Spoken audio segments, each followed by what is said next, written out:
नमस्कार। 10th class. आज हमारा जो पाठ चल रहा है भारतीय अर्थव्यवस्था के क्षेत्रक, उसमें क्वेश्चन नंबर 21 करेंगे। क्वेश्चन नंबर 21 है कि देश के विकास में सार्वजनिक क्षेत्र का क्या योगदान है। सार्वजनिक क्षेत्र यानी कि जिस क्षेत्र की देख रेख कार्य सारा सरकार करती है वो सार्वजनिक क्षेत्र होता है। तो सार्वजनिक क्षेत्र में संपत्ति का मालिक सरकार होती है। सरकार ही सभी सेवाएं उपलब्ध करवाती है, जैसे सड़क बनाना, पुल बनाना, रेलवे लाइन निर्माण करना, बिजली का निर्माण करना, बड़े बड़े बांध बनाकर सिंचाई की सुविधा उपलब्ध करवाना। ये सभी कार्य की जिम्मेवारी सार्वजनिक क्षेत्र की होती है। और सार्वजनिक क्षेत्र है वो जोखिम भरी सार्वजनिक कल्याण संबंधी कार्यों में निवेश करता है। भी अगर उस कार्य करने में जोखिम भी हो कि नुकसान भी हो सकता है तो भी सरकार उसमें पैसा लगाएगी। सरकार का पहला उद्देश्य होता है जनता की भलाई करना।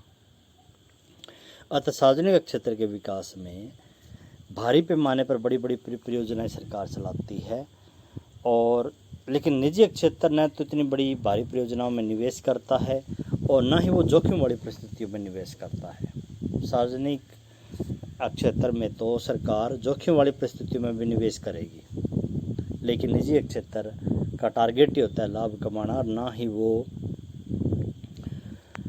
ऐसी बड़ी बड़ी परियोजनाओं के अंदर निजी क्षेत्र निवेश करता है। जबकि जो ये बड़ी बड़ी परियोजनाएं हैं, जैसे सड़क है, पुलों का निर्माण, रेलवे के निर्माण, बिजली का निर्माण, इनके ऊपर देश का विकास टिका हुआ है। तो ये सुविधा मिलेगी तभी हमारा प्राथमिक द्वितीयक क्षेत्र तरक्की करेगा।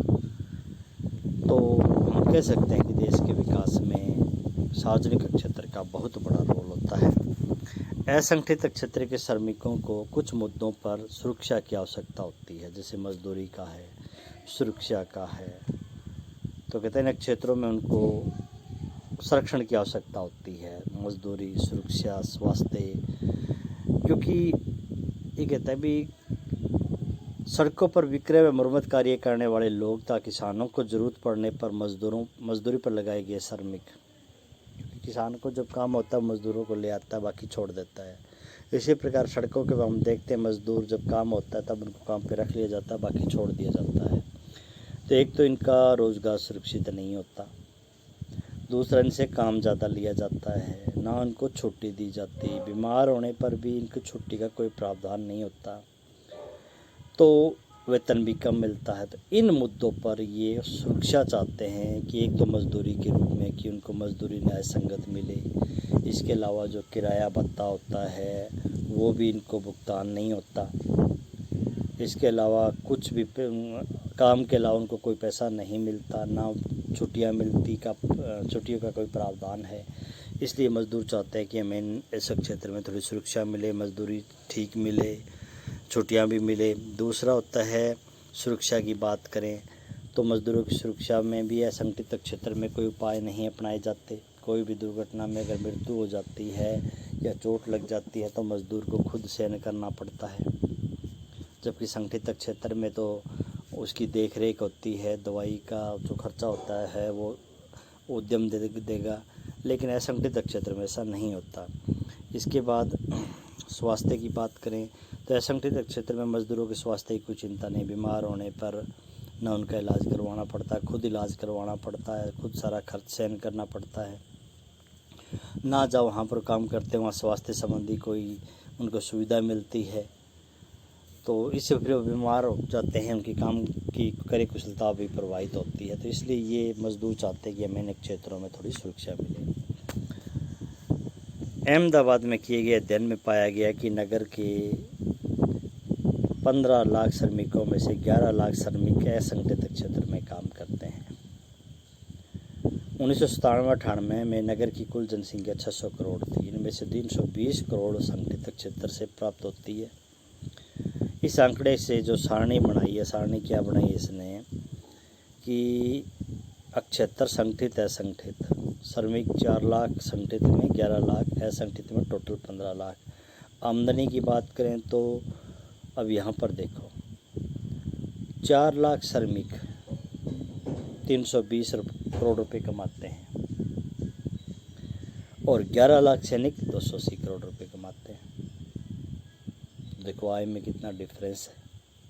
तो क्यों संगठित में अच्छी मजदूरी मिलती है, उनकी आमदनी ज़्यादा है। तो नगर में और अधिक रोजगार के अवसर हमें संगठित क्षेत्र में बढ़ाने चाहिए ताकि मजदूरों की आय बढ़ सके।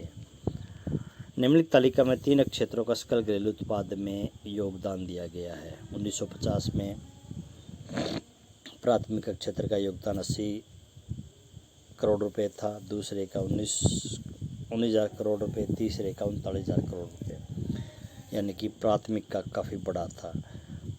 उसके बाद लगभग 50 साल बाद प्राथमिक का 3,14,000 यानी कि लगभग 3 गुना बढ़ा है। द्वितीयक का 2,80,000, लेकिन अगर हम तृतीयक की बात करें तो आज सबसे ज़्यादा हमारी जीडीपी में अगर योगदान है तो तीसरे क्षेत्र का है। तो पहला क्वेश्चन इसने क्या पूछा, 1950 और 2000 के लिए जीडीपी में तीनों क्षेत्रों की हिस्सेदारी। तो प्राथमिक में तीनों क्षेत्रों की हिस्सेदारी अलग अलग दे देंगे हम। उसके बाद अध्याय में दिए गए आरेख 2 के समान एक दंड आरेख जो चित्र बनाना है, दंड आरेख से हम क्या निष्कर्ष निकालेंगे। देखो जो इसने चित्र बनाया है, ये इसने यहाँ इसकी जीडीपी में हिस्सेदारी दिखाई है दंड आरेख के माध्यम से। उसके बाद आओ इन पर विचार करें। ये सभी आप पढ़ोगे और इनके नीचे जो क्वेश्चन दे रखे हैं उनके आप उत्तर दोगे। आओ इन पर विचार करें, सारे आपको पढ़ने हैं और इनके उत्तर देने हैं। किताब में से जितने भी हैं ये आप पढ़ोगे।